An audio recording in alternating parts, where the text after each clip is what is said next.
இன்றே டவுன்லோட் செய்து உங்கள் ஃபேவரட் ஷோக்களை என்ஜாய் பண்ணுங்க. வணக்கம் சார். வணக்கம். வாங்க சேட்டு. என்ன எல்லாரும் முன்னாடியே வந்துட்டீங்களா? இல்ல இப்பதான் வந்தோம். அப்புறம் இவங்க தான் என் ஒய்ஃப் சந்திரா. வணக்கம். சேட்டு, இப்ப இவருக்கு தான் 50 கோடி பணம் கொடுக்கணும். பணம் கொண்டு வந்திருக்கீங்கல்ல? பணம் கார்ல இருக்கிறவர்கிட்ட இருக்கு. பணம் கார்ல இருக்கிறவர்கிட்டயா? அப்ப சேட்டு, பணம் உங்களோடது இல்லையா? எனக்கு மேல ஒரு பாஸ் இருக்காரு, அவரு தான் பணத்தை கொடுப்பாரு. என்னது, உங்களுக்கு மேல ஒரு பாஸ் இருக்காரா? ஆமா, நீங்க கேட்ட அமௌண்ட் பெருசு இல்ல, அதான் எங்க பாஸே நேர்ல வந்திருக்காரு. அவர் வந்து உங்களுக்கு பணத்தை கொடுப்பாரு. என்னங்க இப்படி மாத்தி மாத்தி பேசினா என்ன அர்த்தம்? பணம் கிடைக்குமா கிடைக்காதா சொல்லுங்க, இல்ல கிளம்புறேன் நானு. சேட்டு, கொஞ்சம் பொறுமையா இருங்க. அதான் இவர் பாஸ் வந்திருக்காருன்னு சொல்றாருல, பணம் கிடைச்சிரும். கொஞ்சம் அவசரப்படாதீங்க. ஆமா சேட்டு, கடைசி நேரத்துல காரியத்தை கெடுத்துறாதீங்க. கொஞ்சம் பொறுமையா இருங்க. அதான் ஒரு பாஸ் வர்றாருல்ல, பணம் வந்துரும் சேட்டு. என்னமோ உங்க டீலிங்கே சரியில்லை.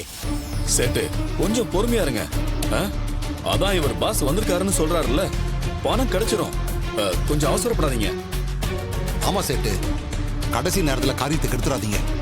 கொஞ்சம் பொறுமையா இருங்க. அதான் ஒரு பாஸ் வர்றாருல்ல, பணம் வந்துரும் சேட்டு. என்னமோ உங்க டீலிங்கே சரியில்லை. சார் கொஞ்சம் வெயிட் பண்ணுங்க. பணத்தை வாங்கிட்டு ரிஜிஸ்ட்ரேஷனை முடிச்சிடலாம்.